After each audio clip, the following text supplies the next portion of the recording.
Hi అండి, అందరికీ నమస్కారం. Welcome back to our channel veg basket. నేను మీ స్వాతిశ్రీ.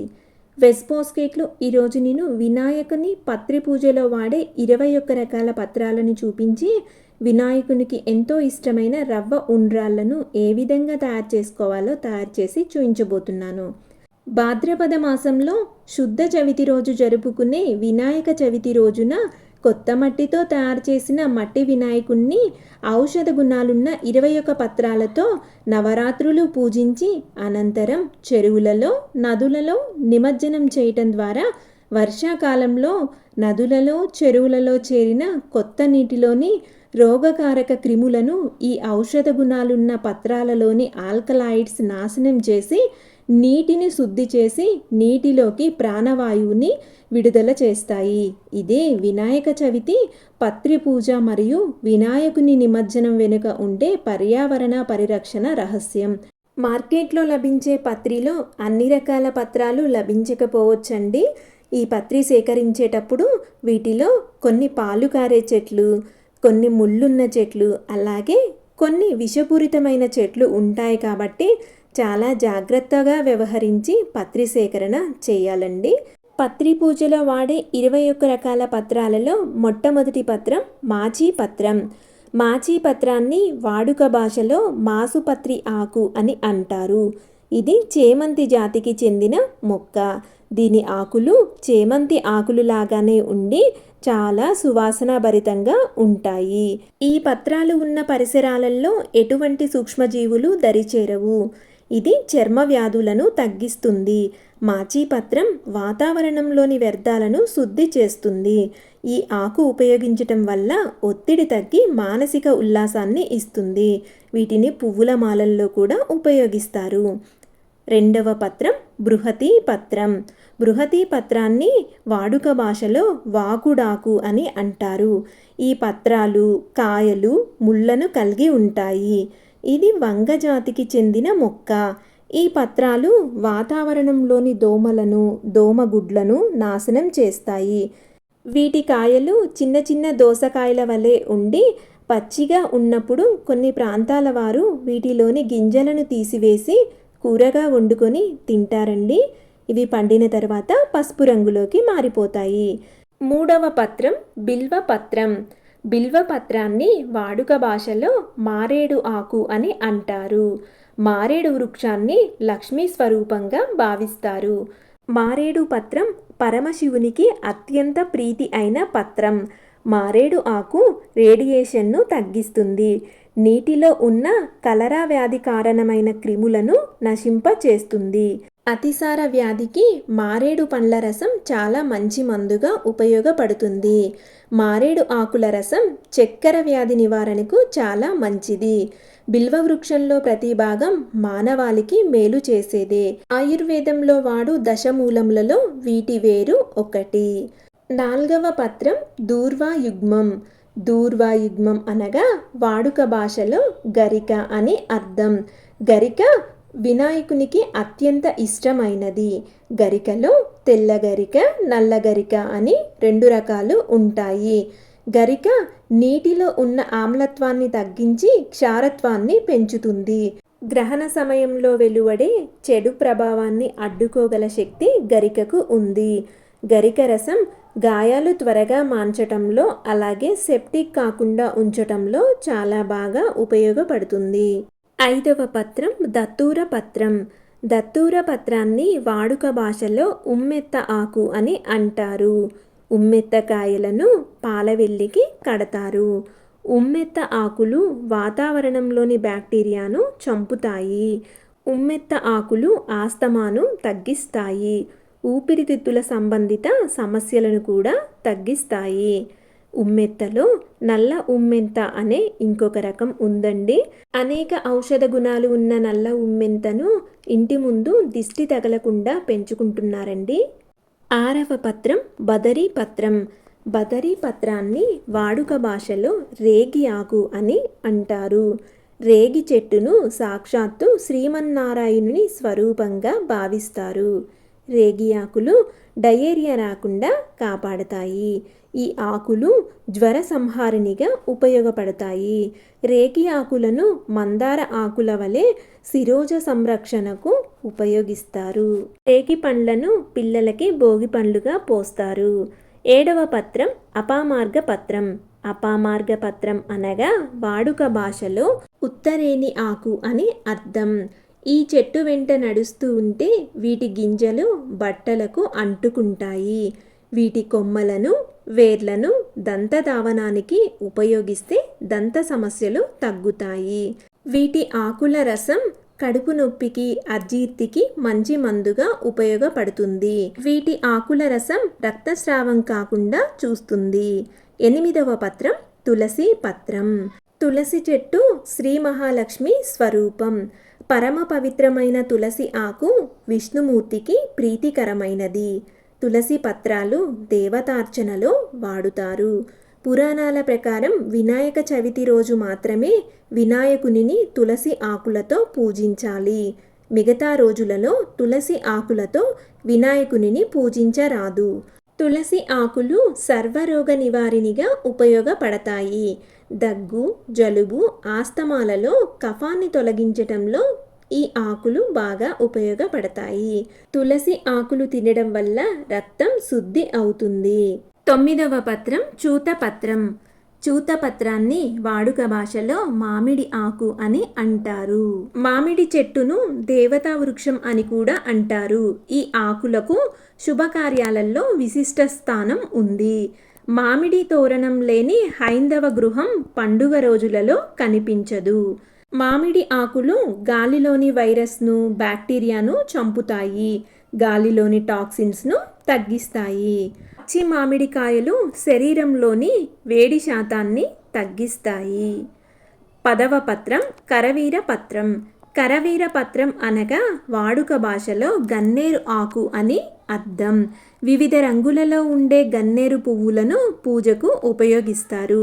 గన్నేరు ఆకులు గాలిలోని బ్యాక్టీరియాను చంపుతాయి. గన్నేరు పువ్వులు, ఆకులు, కాండం కార్డియాక్ గ్లైకోసైడ్స్ అనే విషపూరిత సమ్మేళనాలను కలిగి ఉంటాయి. వీటిని నేరుగా తినడం ద్వారా గుండె పనితీరులో తేడాలు వచ్చి కొన్ని సందర్భాలలో మరణం సంభవించవచ్చు. పసుపు రంగు పువ్వులుండే గన్నేరు మొక్క అత్యంత విషపూరితమైన మొక్క. ఈ మొక్కలు ఏదైనా రూపంలో శరీరంలోకి ప్రవేశించినప్పుడు మాత్రమే విషపూరితమైనవి. ఈ మొక్కలను మనం ఎక్కువగా హైవేలలో ప్రయాణిస్తున్నప్పుడు రోడ్డు మధ్య డివైడర్లలో ఎక్కువగా చూస్తూ ఉంటాము. దానికి కారణం హైవేలలో వాహనాల రద్దీ ఎక్కువగా ఉండడం వల్ల కార్బన్ డయాక్సైడ్ను ఎక్కువగా విడుదల చేస్తాయి. ఈ మొక్కలు ఆ కార్బన్ డయాక్సైడ్ను గ్రహించి స్వచ్ఛమైన ఆక్సిజన్గా మార్చగల శక్తిని కలిగి ఉంటాయి. 11వ పత్రం విష్ణుక్రాంత పత్రం. విష్ణుమూర్తికి ఎంతో ఇష్టమైన విష్ణుక్రాంత మొక్క పువ్వులు తెలుపు, నీలం రంగులలో ఉంటాయి.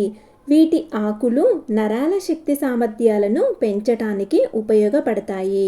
వీటి ఆకులు యాంటీ డిప్రెసెంట్గాను ఉపయోగపడతాయి. ఈ మొక్కను అలంకారపు మొక్కగా కూడా పెంచుకుంటారు. 12వ పత్రం దాడిమి పత్రం. దాడిమి పత్రాన్ని వాడుక భాషలో దానిమ్మ ఆకు అని అంటారు. దానిమ్మ గింజలు రోగనిరోధక శక్తిని పెంచడానికి చాలా బాగా ఉపయోగపడతాయి. ఎటువంటి వ్యాధి ఉన్నవారైనా నిర్భయంగా తీసుకోగలిగే పండు దానిమ్మ పండు. కేవలం పువ్వులు మాత్రమే పూచే దానిమ్మ చెట్టును అలంకారపు మొక్కగా పెంచుకుంటారు. దానిమ్మ ఆకులు జీర్ణకోశ సమస్యలను తగ్గిస్తాయి. 13వ పత్రం దేవదారు పత్రం.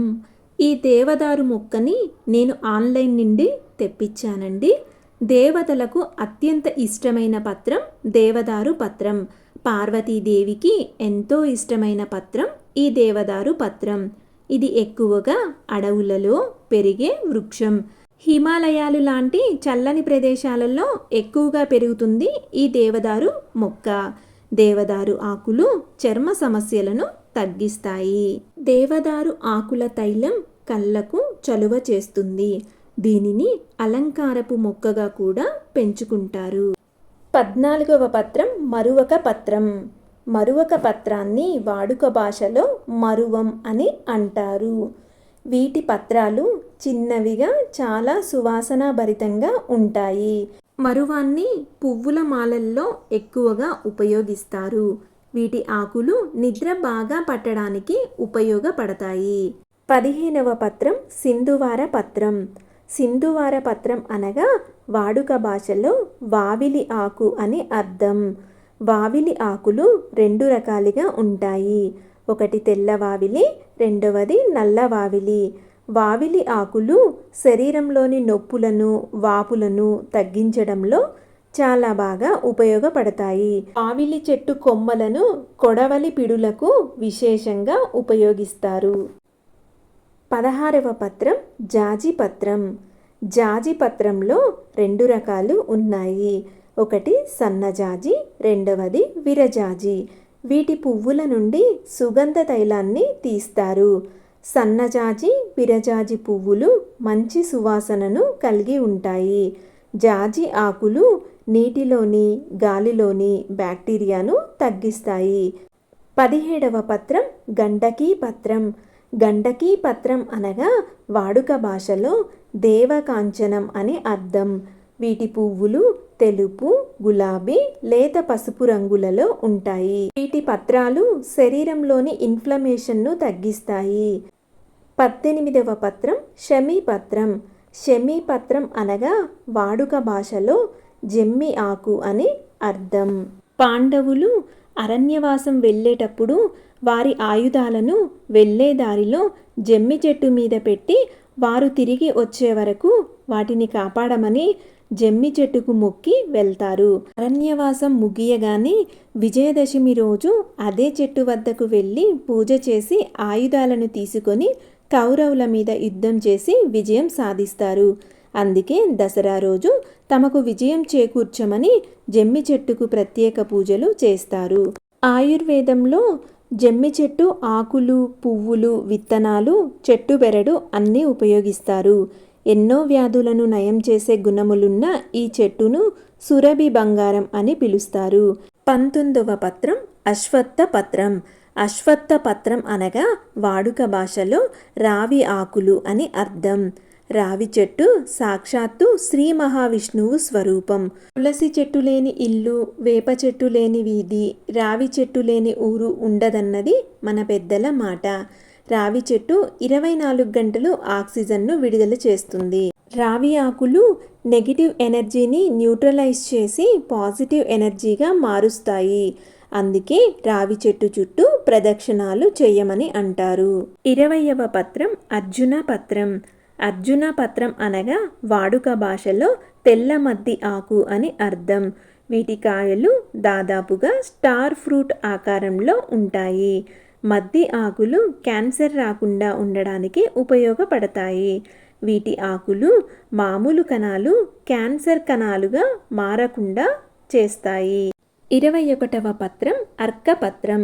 అర్కపత్రం అనగా వాడుక భాషలో జిల్లేడు ఆకు అని అర్థం. ఈ చెట్టు గణపతి స్వరూపం. సూర్యునికి ప్రతీకగా పూజిస్తాం. అర్కుడు అంటే సూర్యుడు అని అర్థం. సూర్యుని యొక్క శక్తి నేరుగా జిల్లేడు చెట్టు గ్రహిస్తుంది. ఇందులో 2 రకాలు ఉన్నాయి. ఒకటి తెల్ల జిల్లేడు, రెండవది ఊదా రంగు జిల్లేడు. జిల్లేడు ఆకులు నీటిలోని వైరస్లను చంపి నీటిలోని వ్యర్థాలను శుద్ధి చేస్తాయి. 12 సంవత్సరాలు తెల్ల జిల్లేడు చెట్టు ఒకే చోటు కదలకుండా ఉంటే దాని వేరు గణపతి ఆకృతిలోకి మారుతుందంటండి.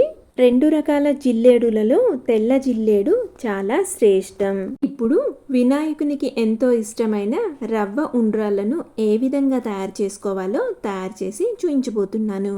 దీనికోసం ముందుగా ఒక బౌల్ తీసుకొని అందులోకి చిన్న కప్పుతో పెసరపప్పును యాడ్ చేసుకొని శుభ్రంగా 2-3 సార్లు కడిగి తిరిగి తగినంత వాటర్ని యాడ్ చేసుకొని 10-15 నిమిషాలు పెసరపప్పుని నానబెట్టుకోవాలండి. ఇప్పుడు స్టవ్ ఆన్ చేసుకొని ఒక బౌల్ పెట్టుకొని అందులోకి 2.5 కప్పుల వాటర్ని యాడ్ చేస్తున్నానండి. ఇక్కడ నేను 1 కప్పు బియ్యపు రవ్వతో రవ్వ ఉండ్రాలను తయారు చేస్తున్నాను. ఇందులోకి ముందుగా నానబెట్టుకున్న పెసరపప్పుని యాడ్ చేసుకోవాలండి. ఇప్పుడు రుచికి తగినంత ఉప్పును కూడా యాడ్ చేసుకొని నీటిని మరిగించుకోవాలి.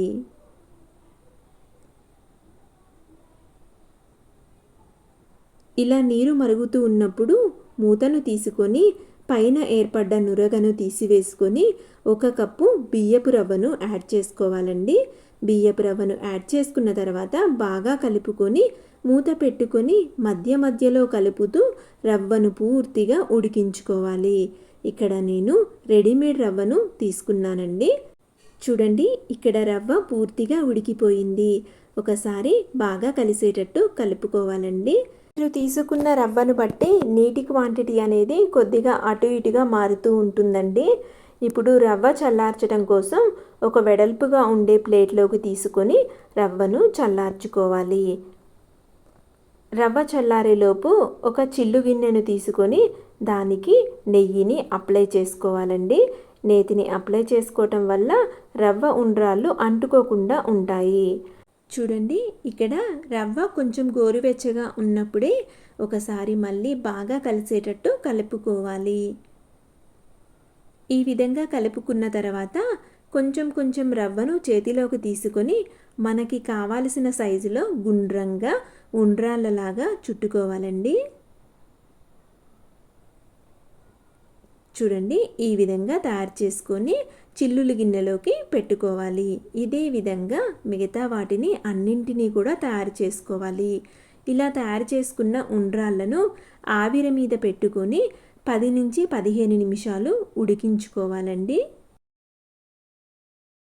చూడండి, ఇక్కడ 10-15 నిమిషాల తర్వాత రవ్వ ఉండ్రాళ్ళు తయారైపోయాయండి.